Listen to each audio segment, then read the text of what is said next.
Salve Maria Santíssima. Um pouquinho sobre Lúcifer, seus planos ruins, destruidores da humanidade, que tentam destruir a humanidade, melhor dizendo. Há na história do exorcismo constantes referências a espíritos do mal, a Satanás ou Lúcifer como cabeça ou chefe desses espíritos, e a todo o mundo do ser habitado por eles.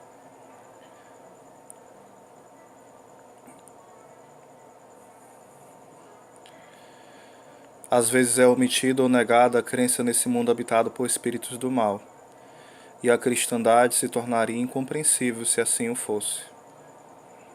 O Novo Testamento e a tradição cristã apresentam a salvação por Jesus como uma vitória sobre a inteligência sinistra de um ser incorpóreo, nunca com a mera sujeição de forças materiais cegas, ou simplesmente como o estabelecimento de modelos éticos e regras de moral. E o reino de Deus é sempre justaposto ao reino do mal ou de Satanás. Não se pode falar propriamente da história desses espíritos, pois que suas existências não se restringem ao contínuo de espaço-tempo em que se escrevam os eventos históricos. Mas deixo claro a tradição que toda a existência e sorte desses espíritos mantém íntima e intrincada relação com o universo humano que habitamos. A tradição fala de um pecado primordial de rebeldia, cometido para com Deus por algum desses espíritos, sob a liderança de um deles chamado simbolicamente de Lúcifer, o filho da aurora, indicador de qualidades supremas, ou Satanás, indicador de seu papel como principal antagonista de Deus, ou acusador dos homens diante de Deus. Pelo que indicam as esparsas informações contidas na Bíblia, as menções feitas por Jesus no decorrer de sua vida e a contínua tradição cristã, a história geral desses espíritos e a sua relação com Jesus e com o nosso mundo é tal como se segue. A decisão de Deus de criar seres inteligentes, espirituais e humanos, livres tanto para amá-lo quanto para rejeitá-lo, ligava-se intimamente a de tornar-se humano. Mas ao falarmos dessa decisão de Deus, é preciso fazer uma distinção entre o modo como nós a compreendemos e abordamos e como Deus a tomou e a realizou.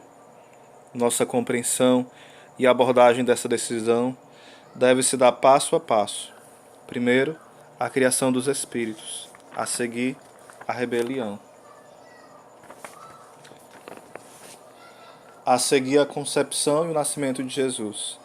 A seguir, o sacrifício e a ressurreição de Jesus e, por conseguinte, a salvação da humanidade. E a seguir, as vidas de homens e mulheres acossados pelos espíritos revoltos. Temos que pensar assim, mas isso por uma limitação de nossa parte. Não houve nem a passo para Deus. Por assim dizer, ele não decidiu primeiro criar os espíritos e depois de refletir um pouco, os seres humanos, então depois de mais reflexão, fazer-se homem. A criação não ocorreu como na história de Topsy, um personagem do livro, de Harriet Beche, menina sem pai, nem mãe que simplesmente cresceu sem que ninguém notasse. Foi uma só decisão, englobando os espíritos, os seres humanos e Deus feito homem, tomada fora do tempo na eternidade. Deus nunca esteve indeciso. Isso significa que essa decisão foi integral em causa e efeito, desde o princípio. Sua visão do que seria feito por todos é idêntica ao que foi, é e será feito por todos até o final de todo tempo e espaço. Essa visão foi sempre completa, e a decisão em cada detalhe, tomada integralmente da eternidade, em vista de cada ação, reação e resultado possível. O pivô dessa decisão foi a escolha do próprio Deus de se fazer homem, como sua própria divindade voltava-se, humanamente falando, nessa única direção. Todas as peças de sua decisão, inclusive os espíritos, foram assim criados e ordenadas. Deus estava para entrar em íntimo contato com a matéria, lugar, tempo e objetos humanos. lugar, tempo, objetos e humanos. Também suas criaturas, os espíritos, foram criados e ordenados de modo a estar em íntimo contato com a matéria. O destino, os poderes, os interesses pessoais de tais espíritos, sua própria existência, estiveram e estarão para sempre em seus mais profundos instintos e desdobramentos, focados nesse universo humano, em tudo que ele contém e, sobretudo, em Jesus, fonte do seu significado. A tradição cristã, portanto, atribuiu a esses espíritos o papel de intermediários. Eles eram e são incorpóreos como Deus, eram e são criaturas como os humanos. Na aplicação gradual da decisão integral de Deus, através do tempo e do espaço e nas mentes e corações de bilhões de seres humanos, rodeados por entes materiais, foram-lhe atribuídas funções sobre as quais só podemos conjecturar. Tais funções concerniam ao universo humano e à decisão de Deus de tornar-se membro desse universo. A essa altura de nosso entendimento sobre o Espírito, somos que amparados por observações de Jesus. Ele falou uma ou duas vezes, um tanto misteriosamente, mas com clareza sucinta, sobre a figura mais importante em meio àqueles espíritos revoltos, Lúcifer. Ao confrontar-se com aqueles que o assediavam pelas ruas de Jerusalém, eles tratavam por homem vil, Jesus vociferou: Vós tende como pai o demônio, e quereis fazer os desejos de vosso pai. Ele era homicida desde o princípio, e não quis permanecer na verdade, porque a verdade não está nele. Quando diz a mentira, fala do que lhe é próprio, porque é mentiroso e pai da mentira. Na boca de um judeu daquele tempo, o termo homicida não tinha um caráter legal que a ele atribuímos. Tinha mais a conotação de blasfêmia ou sacrilégio. O segundo aspecto da revolta de Lúcifer, acrescenta Jesus, era a falsidade. De novo, na boca de Jesus, a palavra não se referia tanto a mentir com palavras, lorotas, mas aquilo que chamamos pretensão, trapaça, falso testemunho. A ênfase de Jesus não deixa dúvida. Lúcifer era e é o progenitor de toda blasfêmia e trapaça no universo, de espírito criado por Deus. A ponto de estarem todos os trapaceiros e maiores blasfemos, apenas reproduzindo o apetite de Lúcifer, por falsidade e blasfêmia. Misteriosamente, de algum modo, eles participam, incrementam a falsidade e a blasfêmia de Lúcifer. Vós tende como pai o demônio. Jesus acrescenta mais alguns detalhes. Desde o princípio, parece indicar que a revolta se deu no mesmo instante que foi criada a inteligência de Lúcifer. Não houve fração de sua existência em que Lúcifer optasse por Deus. Ademais, Lúcifer é mentiroso. É-lhe natural trapacear e blasfemar. Esses são termos secos e eficazes, usados por Jesus para descrever o mal total. Não apenas um ser que é inteiro mal, mas um ser que é fonte de todo o mal no mundo dos homens. Com isso podemos apenas conjecturar sobre a natureza da revolta de Lúcifer, em que o seguiram outros inúmeros espíritos, envolveu blasfêmia e trapaça, concernia a Jesus como Deus e Salvador da humanidade, e a homens e mulheres como participantes de sua plenitude. Teria Lúcifer afirmado facilmente ser maior, mais nobre que o Jesus homem? E ao fazê-lo teria ele, um espírito incorpóreo, o anjo supremo, blasfemado por considerar-se maior que Jesus, que como todo humano era parte espírito, parte matéria? Ele, um anjo, prestar reverência a um bebê chorão em Belém e a um meio animal agonizante no Calvário?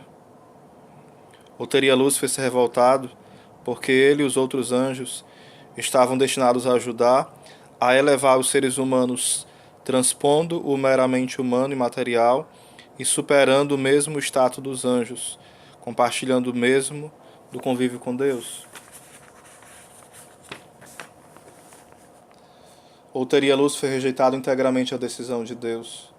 Isto é, teria ele rejeitado a decisão de Deus de ordenar e relacionar tudo, seu próprio ser e os espíritos que ele criara ao universo humano? E se assim fez, teria sido por rejeitar seu principal atributo, um universo de seres humanos que necessitassem de compaixão, misericórdia, amparo e suporte? Os espíritos haveriam de servir a essa compaixão e dar suporte à imerecida glória daquelas criaturas? Ou teria Lúcifer, com inteligência angélica, previsto um destino ainda fora do nosso campo de visão, que passadas eras de desenvolvimento, o espaço sideral já colonizado, a raça humana progrediria e evoluiria em espírito até um ponto desconhecido, em que homens e mulheres se veriam livres da matéria e ainda capazes de gozar da beleza deste mundo material. Inveja, ambição, orgulho, desprezo, só nos resta especular.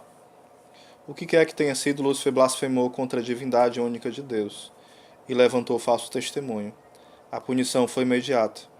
Fazendo clara referência às suas memórias pessoais dessa revolta, Jesus falou do terrível instante de degradação e castigo de Lúcifer e dos espíritos que o seguiam. Disse: vi Satanás cair do céu como um raio. De novo temos no estilo de Jesus uma evocação direta da brilhante inteligência de Lúcifer, clarão repentino no límpido céu da manhã da criação. Então um breve momento de sua suposta glória, e finalmente a humilhação imediata da absoluta derrota e rejeição de Deus, o despencar da claridade e brilho do amor, da beleza intocável, cruzando a fronteira da felicidade para cair no poço do exílio eterno, à margem de todo bem e de toda santidade. No desdobrar de toda essa revolta e punição, a orientação natural de Lúcifer e dos espíritos que com ele participam se manteve. Estavam, por sua própria essência, intimamente ligados ao universo humano. Não tinham poder suficiente para se libertar disso. Seus poderes de vontade e inteligência se preservaram. Simplesmente aquelas vontades e inteligências se haviam deturpado pela revolta, condenando-se de forma irrevogável. Seu amor por Deus, por Jesus e, consequentemente, pela raça humana, tornou-se ódio. Sua necessidade de agir em um universo humano e de se relacionar com a matéria permaneceu, mas transformada em necessidade de perturbar, de macular, de destruir, de tornar feio, de deformar. Seu conhecimento da verdade tornou-se apenas o meio para distorcê-la. Sua reverência tornou-se deboche e desprezo. Seus desejos amáveis tornaram-se rudes ameaças. Toda sua luz tornou-se uma confusa escuridão. E seu destino primordial de ser auxiliar de Jesus se tornou um ódio sinistro e vivaz por Jesus, por seu amor, por sua salvação e pelos homens que a ele pertencem. Eles estavam, em outras palavras, cada vez mais condicionados pelo toque diabólico. Essa existência, ao contrário, disjuntas, torpe, coberta por enganação e falsidade, que sempre detectamos na pessoa de má índole, no mundo de guerras, de um Michael Strong, no mundo assustador, às avessas de todo ser humano possuído. O mais próximo que conseguimos chegar da medida da maldade de Lúcifer está no tom daqueles que, completamente loucos, riem descontroladamente de suas próprias desgraças, sua violência espática, sua imundície, sua automutilação. Apiedamo-nos deles por estarem fora de si, inconscientes de sua tragédia, mas podemos detectar neles e em cada largo sorriso de nosso próprio sarcasmo um eco dos próprios acentos de Lúcifer, sua assinatura, aquele acesso de riso incontrolável, irracional de deboche, a seu estado alto ilusório de ódio absoluto, escolhido deliberadamente. O bem e o mal, tal como aplicados apenas aos seres humanos, portanto devem nos levar a uma relação direta, diária e prática com as influências de Jesus e de Lúcifer. Ademais, o bem e o mal aplicados somente aos seres humanos devem nos levar a um reconhecimento direto de nossas próprias vontades, pois sejam lá quais forem os convites de Jesus, sejam quais forem os agrados oferecidos por Lúcifer, cada um de nós faz suas próprias escolhas. Assim como Jesus, assim como Lúcifer, nós escolhemos.